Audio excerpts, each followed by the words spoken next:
네, 반갑습니다. 네, 바른교회 장승재 목사입니다. 오늘 하나님 말씀은 잠언 4장 10절부터 27절까지 말씀입니다. 우리 말씀 한번 살펴보겠습니다. 내 아들아 들으라, 내 말을 받으라. 그리하면 내 생명의 해가 길리라. 내가 지혜로운 길을 내게 가르쳤으며 정직한 길로 너를 인도하였은즉 다닐 때에 내 걸음이 곤고하지 아니하겠고 달려갈 때에 실족하지 아니하리라. 훈계를 굳게 잡아 놓치지 말고 지키라. 이것이 내 생명이니라. 사악한 자의 길에 들어가지 말며 악인의 길로 다니지 말지어다. 그의 길을 피하고 지나가지 말며 돌이켜 떠나야 할지어다. 그들은 악을 행하지 못하면 자지 못하며 사람을 넘어뜨리지 못하면 잠이 오지 아니하며 불의의 떡을 먹으며 강포의 술을 마심이니라. 의인의 길은 돋는 햇살 같아서 크게 빛나 한낮에 광명에 이르거니와 악인의 길은 어둠 같아서 그가 걸려 넘어져도 그것이 무엇인지 깨닫지 못하느니라.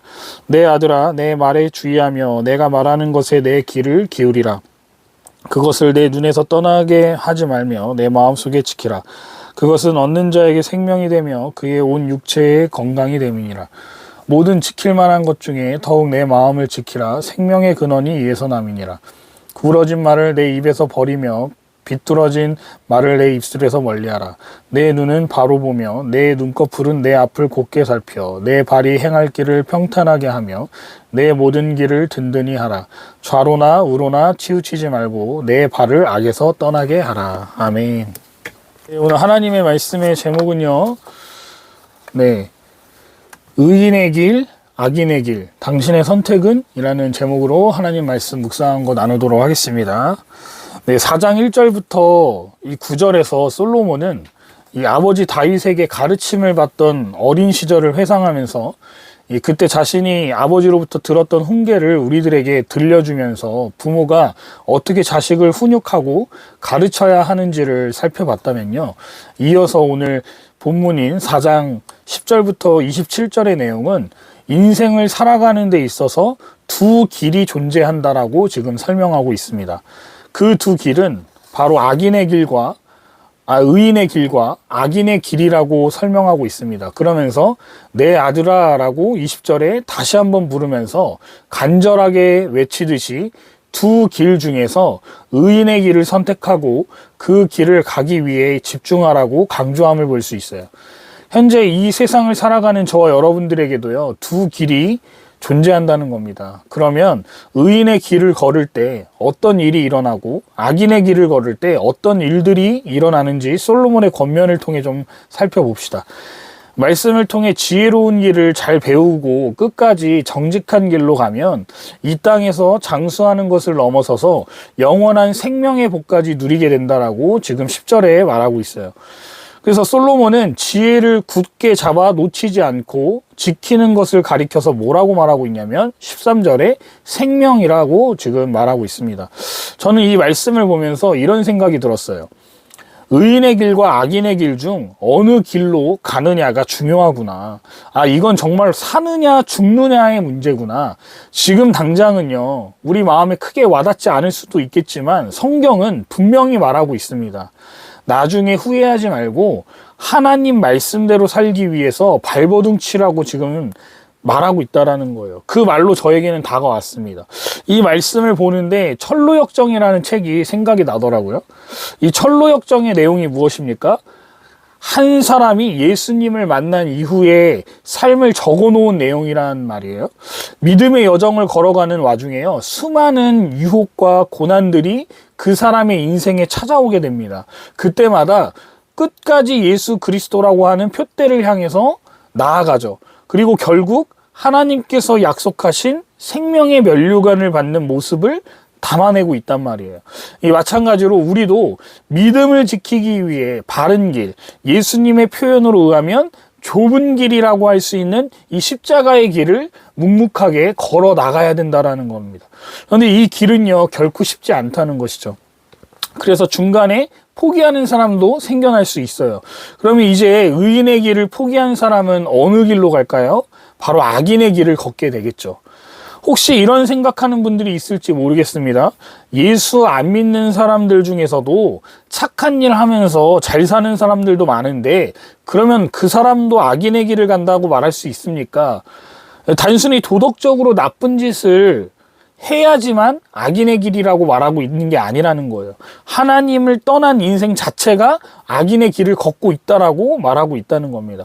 아무리 이 세상에서 선한 일을 하고 양심적으로 살았다고 해도요, 하나님을 떠난 인생 자체는 이미 악인의 길을 걷고 있는 것과 다름이 없는 삶이라는 거예요. 왜냐하면 그 사람의 선한 행실조차도 누구를 위한 행동이기 때문이겠습니까? 결국 자기 만족을 위한 행위이기 때문이에요.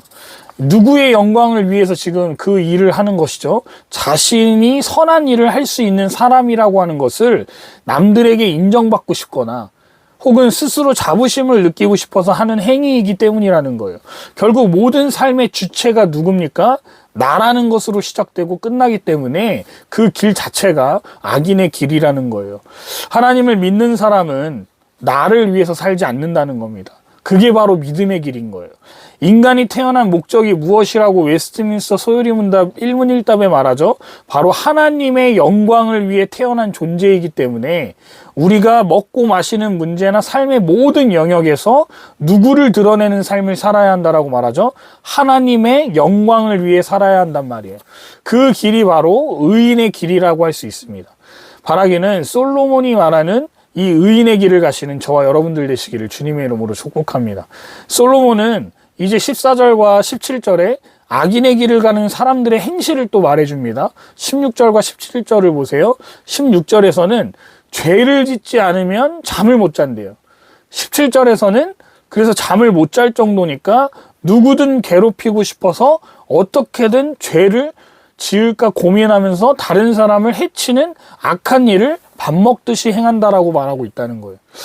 그래서 15절에 솔로몬이 뭐라고 말해요? 만약 너희들도 죄악된 습성에 따라 악인의 길에 들어섰다면 즉시 깨닫고 그 길에서 돌이켜 떠나라고 말하고 있습니다.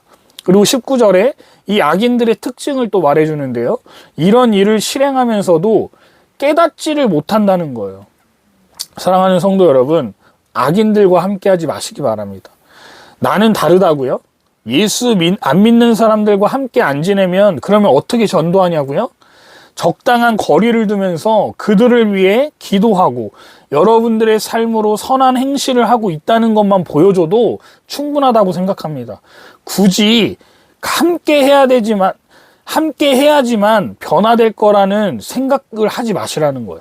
하나님이 개입하지 않으시면요, 사람은 안 변합니다. 되려 악인과 함께하는 순간 여러분들도 물들게 될 거예요. 여러분은요, 슈퍼맨이 아닙니다. 내가 함께하면 변할 거야 라는 생각, 그 생각 자체가 교만이라는 거예요. 악인의 길을 걷는 사람들을 보면요, 그 사람들을 반면교사 삼고 그들의 악행을 역행해야 하는 거예요. 선한 일을 밥 먹듯이 행하고요, 그 일을 실행하지 못하면 제대로 잠을 못 이루는 사람이 우리가 되어야 한다는 겁니다. 그렇다고 이제 의인의 길을 선택했으니까 나는 하나님께 선택받았으니 방심해도 된다는 말을 하고 있는 게 아닙니다. 정신 바짝 차리라고 말하고 있어요. 20절부터 27절까지 어떻게 정신을 바짝 차려야 하는지 또 교훈해 줍니다. 첫 번째로 입을 조심하고 삐뚤어진 말을 조심하라고 말하고 있어요. 이거는요, 야고보서에서도 똑같이 말하는 부분 아닙니까? 하나님을 믿는 사람이 한 입으로 하나님을 찬송하면서 동시에 주변 사람들을 욕하면 안 된다라고 말한 바 있어요. 성경은요, 이렇게 똑같은 이야기를 계속 반복적으로 하고 있습니다. 그만큼 중요하다는 것 아니겠습니까?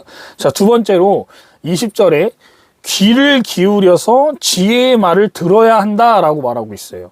세 번째로 눈을 조심해서 시선을 돌리지 말고 앞만 바라봐야 한다라고 말하고 있습니다. 그리고 마지막으로 무엇보다 가장 중요한 게요, 23절입니다. 마음을 지키라 라고 말하고 있어요. 그렇게 하는 사람만이 생명을 얻을 수 있다라고 말하고 있습니다. 다시 한번 강조합니다. 이거는요, 먹고 사는 문제가 아니고요, 살고 죽는 문제라는 거예요. 세상에는요, 우리의 눈과 귀를 사로잡을 만한 화려하고 자극적인 것들이 너무나 많지 않습니까? 특히 이 휴대폰만 해도 마찬가지 아니겠어요? 수많은 영상이요, 우리의 눈과 귀를 사로잡고 우리의 생각에 많은 영향을 미치고 있다는 거예요. 지금 사단은요, 문화라고 하는 아주 강력한 메시지를 통해서 우리의 생각과 마음을 잠식하고 있다는 걸 아십니까? 우리 다음 세대 자녀들은요, 이미 너무나 많은 미디어에 노출되어 있어요. 이 넷플릭스나 영화나 드라마나 이런 걸 한번 보세요. 동성애가 아주 잘하는 일이고 당연한 것처럼 나온단 말입니다. 이런 것들에 눈을 돌리고 귀를 열고 듣다 보면요, 어느 순간 이걸 반복적으로 듣고 보게 되기 때문에 우리의 마음은 그런 것들을 받아들이고 있는 상태로 변화되게 되어 있단 말이라는 거예요. 우리가 계속 세상에 이 새롭고 자극적인 것들에 눈과 귀를 빼앗기면요, 하나님이 주시고자 하시는 참된 지혜를 얻을 수 없다는 겁니다. 여러분, 대한민국 국민들이 유튜브 시청 시간이 월 평균이 얼마나 되는지 아세요? 32.9시간이라고 조사됐어요. 그러니까 1인당 하루에 1시간 이상은 무조건 유튜브를 시청한다는 말입니다. 그리고 대한민국 국민 중에요, 4,183만 명이나 이 유튜브를 본다고 해요. 대한민국 인구가 약 5,163만 명이니까 81%나 지금 본다는 말입니다. 그러니까 나이 불문이라는 거예요. 이제는 나이가 많으신 분들도 유튜브를 다 봅니다. 그러면 그 중에 하나님의 말씀을 듣는 유튜브 시간은 얼마나 된다고 생각하십니까? 제가 봤을 때는요, 거의 없다고 봐도 무방할 거예요. 우리가 계속 세상에 이렇게 새롭고 자극적인 것들에 눈과 귀를 빼앗기면 어떻게 되는지 아십니까? 세속적인 욕심과 쾌락의 유혹으로 이끌게 된다는 점을 명심하시기 바랍니다. 다윗이 대표적이지 않습니까? 다윗은 옥상에서 거닐다가 남의 아내인 밧세바를 눈여겨보기 시작했어요. 그 결과는 어떻게 됐습니까? 눈과 귀가 어디에 집중되어 있는지에 따라서 우리의 인생이 죄악의 길을 갈 수도 있고 형통하고 의로운 길로 갈 수도 있다는 것을 보여주는 사례 아니겠습니까? 그렇기 때문에 우리는 하나님의 말씀에 귀 기울이고 눈으로 말씀을 읽으면서 그 말씀 안에 어떻게 해야 한다는 거예요? 알아도 죄 짓는 것 아니겠습니까? 말씀을 안 읽으면요, 죄가 죄인지도 모르고 더 많이 짓고 살지 않겠습니까? 하나님의 말씀 안에는 우리가 살아가는 데 필요한 모든 지혜와 지식이 담겨 있어요. 하루에 잠시만이라도 이 휴대폰의 오락거리에서 눈과 귀를 떼고 하나님의 말씀에 집중하시기 바랍니다. 그렇게 될 때 하나님과 동행하는 복된 삶을 누리게 되실 거라고 확신합니다. 악인의 길은요, 넓어서 그 길로 가는 사람이 많다고 마태복음 7장 13절에 예수님이 말씀하셨습니다. 또 이어서 마태복음 7장 14절에 뭐라고 말씀하십니까? 의인의 길은 매우 좁고 험해서 그 길로 걷는 사람이 적다라고 나와요. 어느 길로 가시겠습니까? 선택하시기 바랍니다. 예수님이 말씀하셨습니다. 아무도 두 주인을 섬기지 못한다. 한쪽을 미워하고 다른 쪽을 사랑하든지 한쪽을 귀중히 여기고 다른 쪽을 업신 여길 것이다.